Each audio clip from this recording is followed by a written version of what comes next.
Hello friends, अगर आप भी हॉलीवुड की मूवीज के इंग्लिश सबटाइटल की मदद से अपनी इंग्लिश को इम्प्रूव करना चाहते हो तो ये वीडियो आपके लिए है। एंड तक जरूर देखना, आपको बहुत कुछ सीखने को मिलेगा। सो फ्रेंड्स, यहाँ पर ये बता रही है कि आज से ठीक 10 साल पहले मैं शहर में आई थी। अब इसे हम इंग्लिश में बोलेंगे 10 years ago from today, यानी आज से ठीक 10 साल पहले 10 years ago from today I arrived in this city। आज से ठीक 10 साल पहले मैं शहर में आई थी। 10 years ago from today I arrived in this city।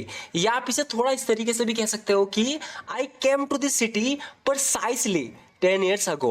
precisely का मतलब है ठीक 10 साल पहले। precisely 10 years ago I came to this city precisely 10 years ago, यानी ठीक 10 साल पहले मैं शहर में आई थी।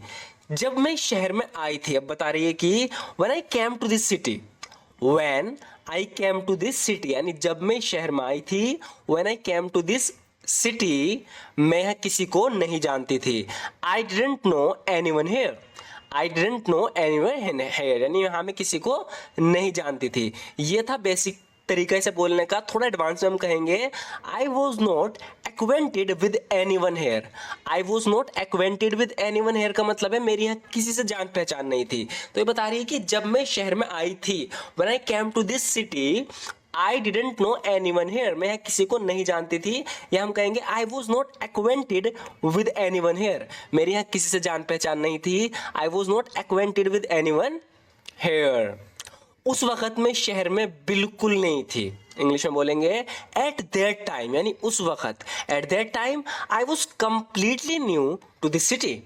At that time I was completely new to this city, यानी उस वक्त मैं शहर में बिल्कुल नहीं थी। At that time I was completely new to this city. थोड़ा चेंज करके हम कह सकते हैं कि back then I was entirely unfamiliar with this city, यानी उस वक्त बैक देन, यानी उस वक्त की बात चल रही है, पहले की, पुराने टाइम की, जब मैं आई थी। तो इसके लिए हम बता रहे हैं बैक देन, यानी उस वक्त आई was entirely unfamiliar with this city, यानी उस वक्त मैं शहर से बिल्कुल अनजान थी, अनफेमिलियर थी। तो आप या तो ऐसे बोल सकते हो या इस तरीके से भी कह सकते हो, आपकी मर्जी।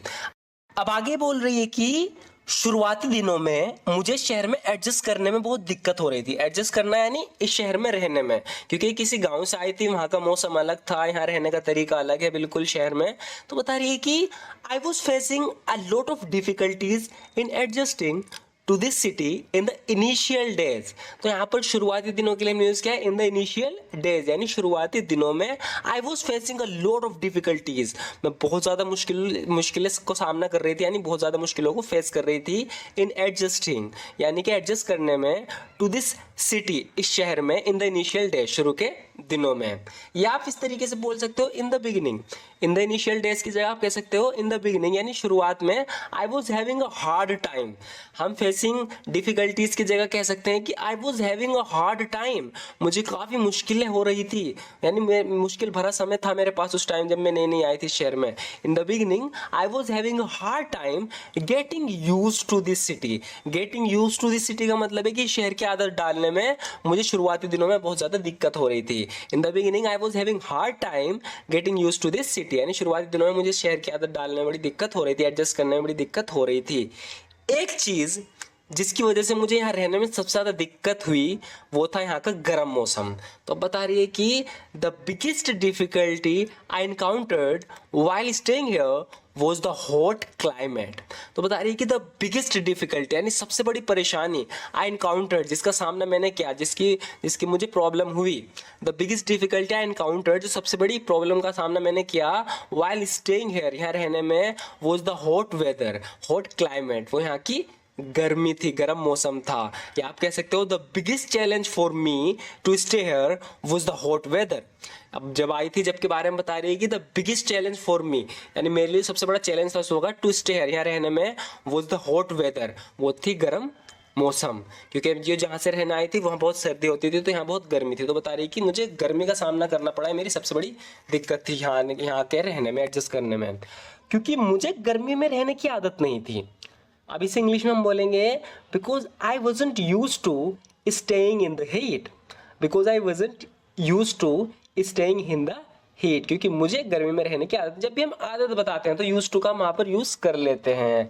जैसे कि मैं कह रहा हूँ कि मुझे ज़्यादा बोलने की आदत नहीं है, हम कह सकते हैं कि I am not use to speaking too much. I am not use to speaking too much का मतलब है कि मुझे ज़्यादा बोलने की आदत नहीं है, या मुझे यहाँ रहने की आदत नहीं है, तो मैं बोलूँगा I am not use to staying here. तो यहाँ पर यूज टू के बाद जो भी वर्ब आएगी उसमें ING लगेगा, इसका स्ट्रक्चर है। जैसे कि यहाँ पर हुआ है because I wasn't use to staying in the heat, क्योंकि मुझे गर्मी में रहने की आदत नहीं थी। या आप कह सकते हो because I didn't have the habit of staying in the heat, क्योंकि मुझे गर्मी में रहने की आदत नहीं थी। अगर आप यूज टू का यूज नहीं करना चाहते तो आप बिल्कुल सिंपल कह सकते हो because I didn't have the habit of staying in the heat, क्योंकि मुझे गर्मी में रहने की आदत नहीं थी। लेकिन मैं आपको सजेस्ट करूंगा कि आप यही सेंटेंस का यूज करना, because I wasn't use to staying in the heat, क्योंकि मुझे गर्मी में रहने की आदत नहीं थी, क्योंकि इसका सबसे ज़्यादा यूज होता है।